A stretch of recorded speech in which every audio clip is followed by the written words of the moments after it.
Olá, boa noite, né, a todos aí que têm nos dado a honra, né, de acompanhar essas transmissões, né, de uma forma que são feitas de uma forma bem simples, mas com todo carinho, né? Com todo carinho, porque na verdade eu entendo que o que nós sabemos ou o que nós recebemos da parte de Deus como um dom não é para ficar retido em nós, não é para ficar retido.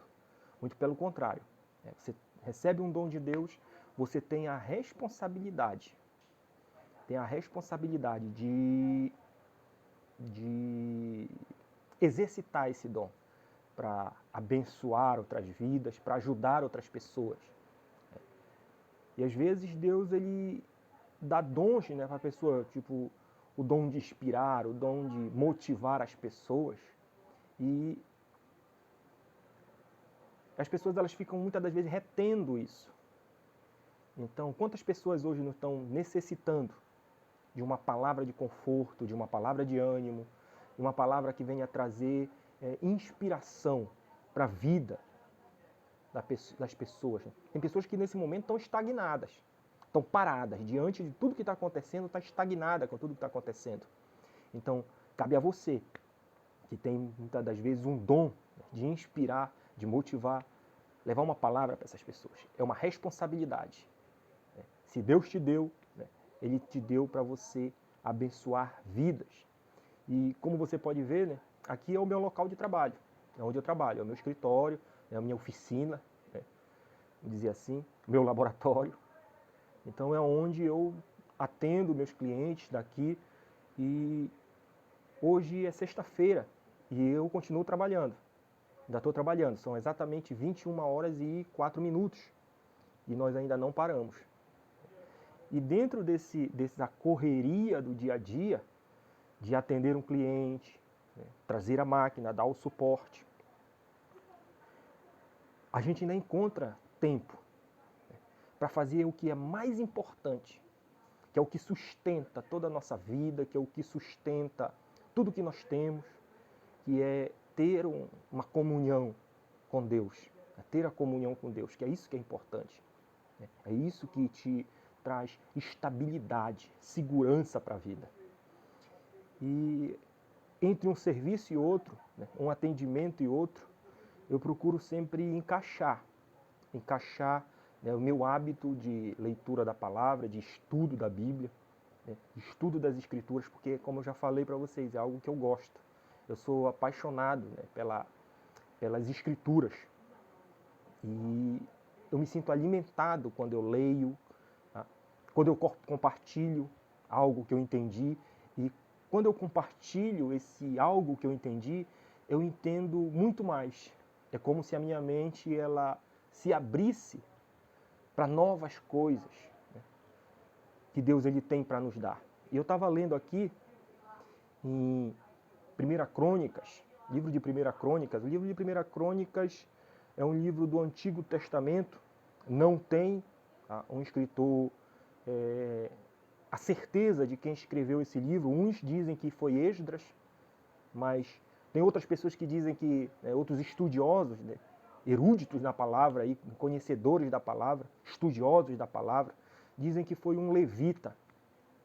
Foi um levita. Outros dizem que foi Esdras.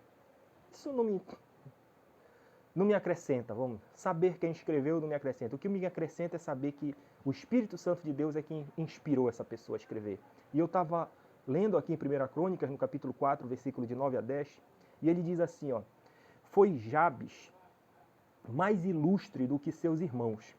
Sua mãe chamou-lhe Jabes, dizendo, porque com dores o dei à luz. Jabes invocou o Deus de Israel, dizendo, ó, tomara que me abençoes e me alargues as fronteiras, que seja comigo a tua mão e me preserves do mal, de modo que não me sobrevenha aflição. E Deus lhe concedeu o que ele tinha pedido. Olha aqui, ó. Segundo o que está escrito aqui na palavra, Jabes, esse Jabes, ele foi a pessoa mais notória, essa é a palavra, mais notória entre os seus irmãos. E notoriedade quer dizer que ele era conhecido de todos, de muitas pessoas. Então, Jabes, ele era uma pessoa que estava em evidência para todos. Só que essa notoriedade na qual ele adquiriu não era fruto de nenhum ato de heroísmo, não era fruto de nenhuma batalha armada que ele havia vencido, de nenhuma participação maior ou mais relevante em qualquer coisa que ele tenha feito, né? Secularmente falando. Jabes, ele se tornou a pessoa mais ilustre justamente por causa da forma como ele se dirigiu a Deus, através de uma vida de oração, através da oração, da sua oração. E na oração na qual ele fez, aliás, é importante ressaltar isso aqui, né, que uma pequena oração, uma oração pequena em quantidade de palavras, mas uma oração poderosa na assertividade e no uso das palavras. E nessa pequena oração aqui, ele pediu ao Senhor 4 coisas. Ele fez 4 pedidos a Deus nessa pequena oração. Ele pediu a Deus, né, a bênção do Senhor. Ele diz assim, olha, tomara que me abençoes. Ele pede também a Deus que Deus aumente as suas terras, dizendo da seguinte forma, que me alargue as fronteiras. Ele pede também a Deus, né, a presença do Senhor, a presença de Deus na sua vida. Ele pede pela presença de Deus na sua vida, dizendo da seguinte forma, que seja comigo a tua mão, né, e me preserve do mal, ou seja, me proteja do mal, ou seja, esteja comigo. E ele fechou essa oração, ele terminou, ele finalizou pedindo a Deus a proteção, dizendo, de modo que não me sobrevenha aflição. E segundo o que está escrito aqui, Deus ele concedeu a Jabes, ele deu a Jabes o que Jabes havia pedido nessa oração. Mas o que me chamou mais atenção aqui nessa oração é a forma. É a forma como Jabes ele se dirige a Deus. É a forma como Jabes se projeta a Deus. Ele usa de atitudes, né? Ele usa de ousadia, ele usa de objetividade, né? Ele reconhece que Deus é o centro da sua vida, mas de forma clara, sempre usando de forma bem clara e de forma bem objetiva.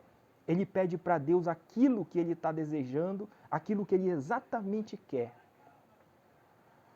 Meu querido, às vezes, algumas pessoas elas não se acham merecedoras das coisas. Elas não se acham simplesmente merecedoras das coisas. E essas pessoas, elas acabam não dizendo para Deus aquilo que elas estão querendo realmente, aquilo que está no seu coração. Elas entendem que alguns pedidos não devem ser feitos, já que caso essas pessoas venham a pedir, elas estariam tendo um comportamento egoísta ou um comportamento individualista. E com essa atitude, essas pessoas estariam pedindo, elas acham que iam estar pedindo demais, em demasia para Deus. Ou seja, além daquilo que elas acreditam merecer. Né? Tem muitas pessoas que quando oram, elas falam assim, Senhor, eu sei que eu não mereço isso. Né? E eu afirmo para você que esse tipo de posicionamento está completamente equivocado.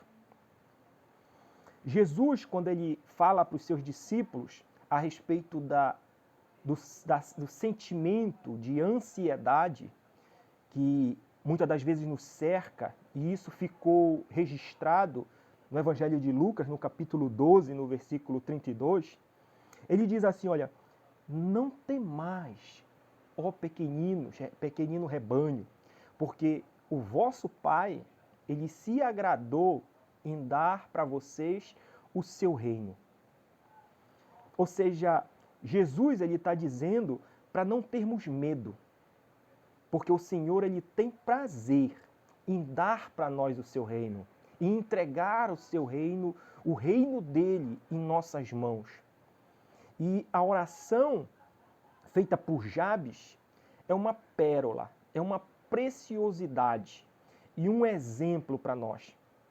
Porque toda a nossa ousadia, a sua ousadia, a ousadia de Jabes, toda a ousadia de Jabes, ela tinha ali como um plano, né, um pano de fundo, um desejo imenso de ver o pedido na qual ele tenha feito realizado. O coração de Jabes ardia diante da possibilidade de alcançar aquilo que ele estava pedindo. E é dessa forma mesmo. É exatamente assim, esse é o caminho. Né? É preciso querer muito, desejar muito aquilo que se está pedindo para Deus. Existem pessoas que oram de forma assim, de forma quase que mecânica.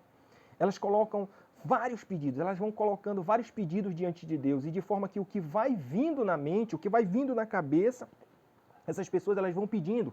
E quando essas pessoas elas terminam de orar, elas já nem se lembram daquilo que elas pediram no início da oração, no começo da oração. Agora, se aquilo que você está pedindo, note isso que eu estou te falando, se aquilo que você está pedindo para Deus vier do fundo do seu coração, do fundo da sua alma, se aquilo for uma chama acesa, queimando dentro de você, se for realmente um desejo forte que toma conta de todo o seu ser, o resultado desse pedido para Deus é que realmente vai acontecer na sua vida. Você vai obter de Deus isso que você está pedindo. O que nós precisamos mesmo é ser específico em nossos pedidos, em nossas orações. O Senhor, o nosso Deus, o nosso Mestre, Ele conhece o nosso coração. Ele sabe de todas as coisas, Ele sabe que nós temos aqui dentro. Mas Ele quer que a gente fale, que a gente verbalize, Ele quer ouvir de nós aquilo que nós estamos querendo da parte dEle. Quando Jesus ele sai da cidade de Jericó, acompanhado ali por uma multidão, dois cegos, eles se aproximam clamando, pedindo compaixão, pedindo misericórdia. E ali surge uma conversa entre Jesus e esses dois cegos. E você vai encontrar esse registro em Mateus no capítulo 24. Não, Mateus capítulo 20. Capítulo 20. Exatamente capítulo 20. Eu não me lembro os versículos, mas você vai encontrar isso em Mateus capítulo 20. E esse diálogo, tá? Então, Jesus, ele chama esses dois cegos e pergunta para eles: o que vocês querem que eu faça por vocês? E eles respondem ali que os nossos olhos sejam abertos, que se nos abram os nossos olhos. Então, Jesus, ele cheio ali, né, de compaixão, ele toca nos olhos desses dois cegos e eles recuperam a vista e passam a segui-lo. É claro que eu tenho certeza, você sabe disso, eu acredito que saiba, que Jesus ele sabia muito bem o que eles queriam. Jesus já sabia o que eles estavam querendo. Mas mesmo assim, ele pergunta para ele, ele faz a pergunta: o que é que vocês querem que eu faça? Porque ele queria ouvir da parte deles o que eles estavam querendo. Ou seja, eles tiveram de dizer de forma clara, de forma objetiva, o que eles queriam, que era enxergar novamente. Novamente não, enxergar. Né? Então, parece até que é besteira, parece que é até uma grande bobagem, mas não é. Porque é exatamente dessa forma que as coisas acontecem. Deus ele está dentro de nós e sabe de tudo aquilo que se passa com a gente. Mas ele somente vai operar em nossas vidas de acordo com o nosso querer e a nossa fé.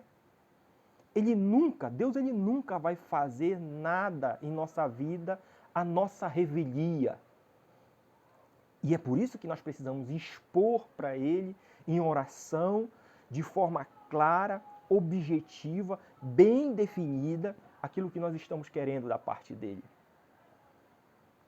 E assim como aconteceu na vida desses dois cegos, na saída da cidade de Jericó, se não estamos vendo, se não estamos enxergando, nós precisamos de dizer para Deus, bem claramente, que nós queremos enxergar, que nós queremos ver. Se aqueles dois cegos eles não tivessem dito para Jesus que queriam que os seus olhos fossem abertos, os olhos deles não seriam abertos. Em Provérbios, no capítulo 10, versículo 24, está escrito que aquilo que as pessoas corretas almejam, Deus ele concederá. Concederá, sim, mas precisamos desejar de todo o coração, desejar de toda a nossa alma, de dizer para Deus, dizer para Jesus de forma clara o nosso desejo, colocarmos na presença dele o nosso desejo de forma clara e bem definida. Não termos medo, né? Nos despojarmos do medo de ousar, né? De querer mais da parte de Deus, de ousar de sermos ousados em nossas orações, em nossas súplicas, sermos ousados em nossos pedidos de orações. E não esquecer nunca de uma coisa, que isso aqui é de fundamental importância também. Nós precisamos reconhecer que para entrar na presença de Deus em oração, se faz necessário três atitudes que são imprescindíveis. Que a gente tenha reverência na presença de Deus, tenhamos fé e tenhamos sempre em nossas vidas um temor santo.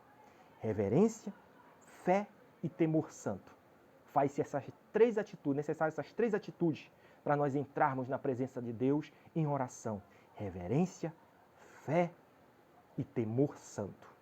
Guarda essa palavra, meu querido, no teu coração. Hoje é sexta-feira. Dia de bênção, dia de conquista, dia de transformação. E aquele que busca, ele sempre alcança. Aquele que pede para Deus em oração, ardendo, queimando no coração, desejando aquilo que ele está pedindo, Deus concede. Tenha você uma boa noite e um sábado, que amanhã é sábado, um sábado de conquista, um sábado de prosperidade na tua vida. Fique com Deus.